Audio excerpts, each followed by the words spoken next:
Hello friends, welcome to my YouTube channel. So guys, in this video we are going to know about an update which comes from the Supreme Court regarding an institution's right to the governmental aid is not a fundamental right. So let's go to know about each and everything regarding this judgment which is to be passed by the Supreme Court. So let's go.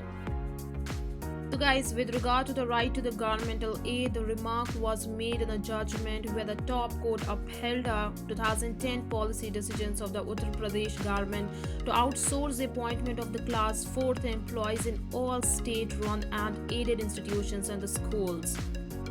The key highlights of the judgment which is to be passed by the Supreme Court, that is, the governmental aid to the institution is a matter of the policy and it is not a fundamental right. So if the government made a policy call to withdraw the aid, an institution cannot question the decision as a matter of the right.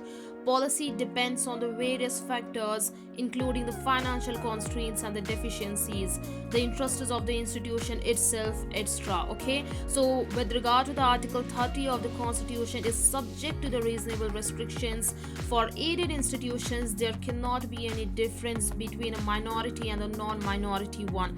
But if an institution does not want to accept and comply with the conditions accompanying such aid, it is well open to do it to decline the grant and move in its own way. So with regard to the Article 30 Clause 2, it states that the state shall not, in granting aid to the educational institution, discriminate against any educational institutions on the ground that it is under the management of a minority, whether based on religion or language. So guys, this is all about the judgment which is to be passed by the Supreme Court regarding an institution's right to the governmental aid is not a fundamental right. So guys, if you like my video, so like, share and do not forget to subscribe the channel for further updates. Thank you so much.